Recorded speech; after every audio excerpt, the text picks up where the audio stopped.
you've done everything correctly, we should be able to take this off and not lose any, or lose a ton of air, because I did it wrong.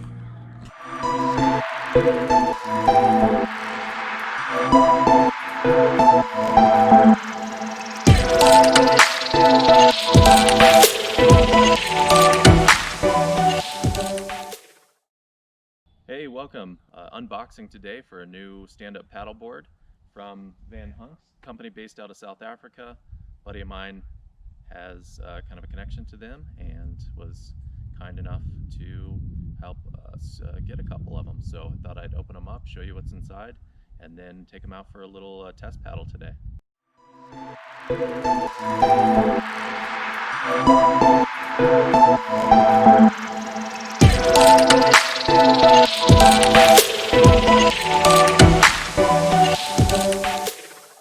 Got everything unpacked and comes with everything you need to get started. So I guess most importantly, here's the inflatable stand-up paddleboard all rolled up nicely. Comes with this really wonderful little strap to kind of keep it contained when it's in this pack. The pack comes with it as a part of the package. It's big enough, of course. So I got one of these that I opened up a few days ago, and you can see it sitting over there. The paddle, the stand-up paddleboard, the pump, and everything else fits right inside there, and it's got some great straps so you can carry it on your back to more remote locations that you want to paddle around. Got a nice little brand name on there too. So comes with a paddle in the package itself. All you got to do is put it together. I can get that put together. Comes with a fin, a patch kit here in a little waterproof, water-resistant container, and a pump, of course. So yeah, let me get some of this stuff unpacked and pump it up and see how this goes.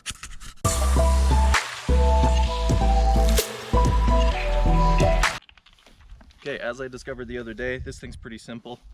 You just kind of hand tight. It has two different settings. This little valve here, cover, it's a two-way pump. So when this is in this position, it pumps in both directions. So when it's got the little plug in, and when you take the plug out, it only pumps in the downward direction so that you can save a little bit of energy in the upstroke as you get higher pressure. When you're hooking this up to the little inlet, there's two positions. If you've got it in the down position, the air can come in and out freely.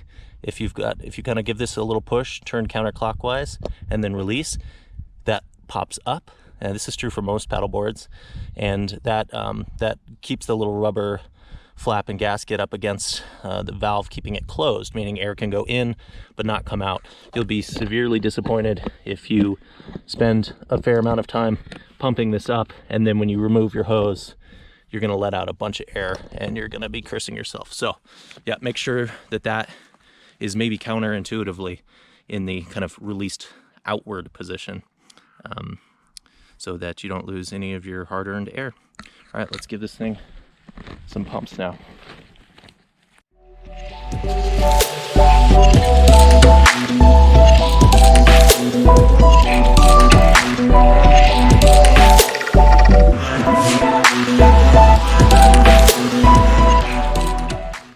All right, getting it up to where the gauge first starts registering pressure is not too bad, and I leave it in the position where it's adding air in both directions. But at this stage, once you're up at like 5, 6, 7 psi, you want to, and a lot of pumps have different versions of this. You pull this little gasket or this little plug out, and now it will add air. See, it takes no effort to go up, and then adds air on the downstroke.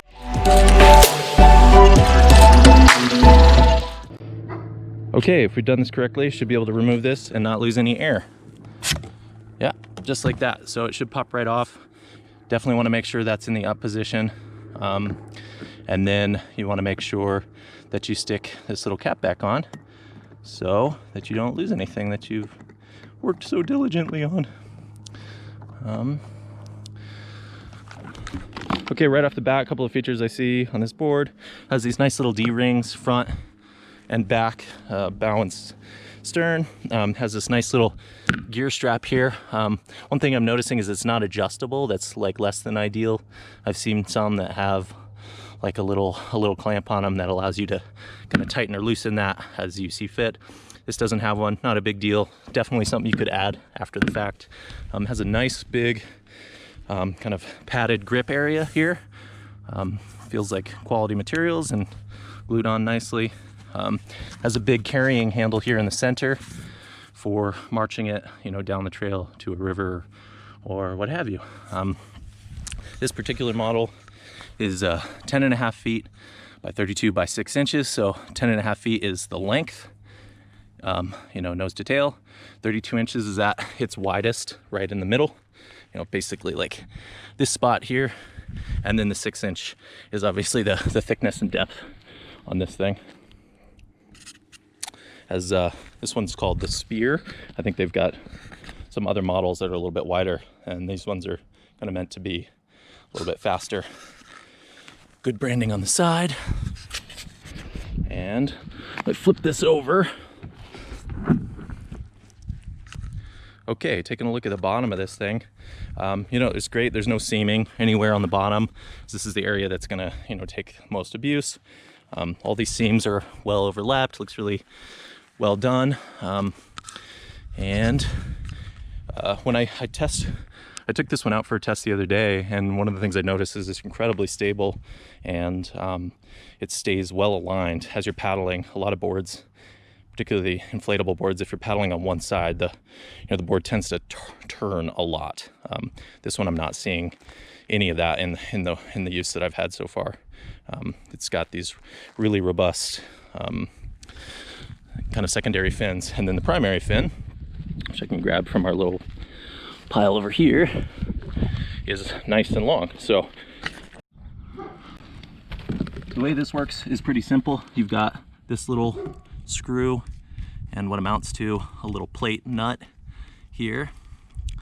So a couple of ways you can get this in there. I think the easiest thing to do is just kind of screw it on a little bit, stick it in there. So these little pins drop down in there, same as that. You move it back, unscrew this little doohickey. You just finger tighten that down, or a little bit more if you've got a pair of pliers. Yeah, and that's it with the fin on. All right, next thing is the paddle here. Okay, there's kind of 3 parts here. You've got your big T-handle at the top, you've got paddle end obviously, and you've got the middle section. So these come with kind of little friction clamps here at the center of each of these. When I put this together the other day, this D-handle goes kind of into the top of this clamp with the little design on it. I had mine set at like 210 centimeters, and that worked out pretty well. And then looking down it, you want, most of these have some sort of indicator, and this pattern sort of indicates you know, the right directionality for the D-handle in relation to the paddle end. Once you've got all that put together, in terms of the height, you want to, if you're standing on a level surface, you want your hand just to flop over the end of that. Yeah, that's like perfect.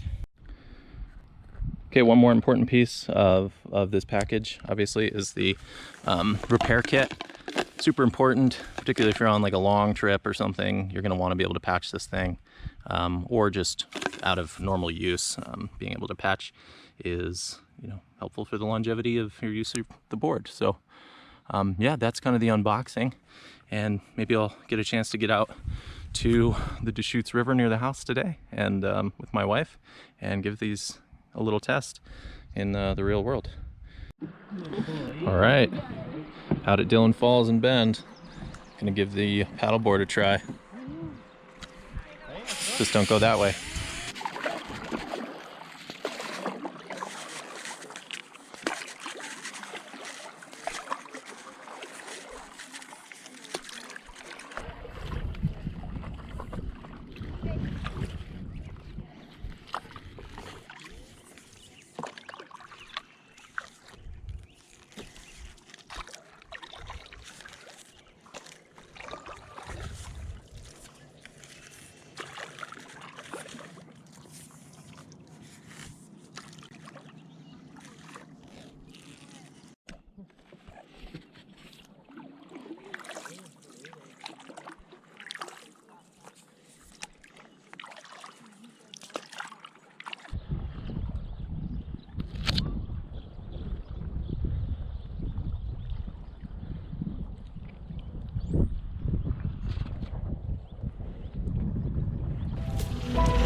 Hey, thanks for watching.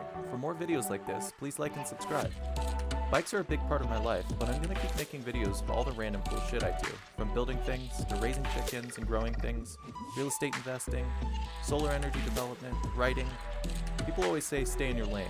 I say, fuck that. Until next time, keep doing stuff.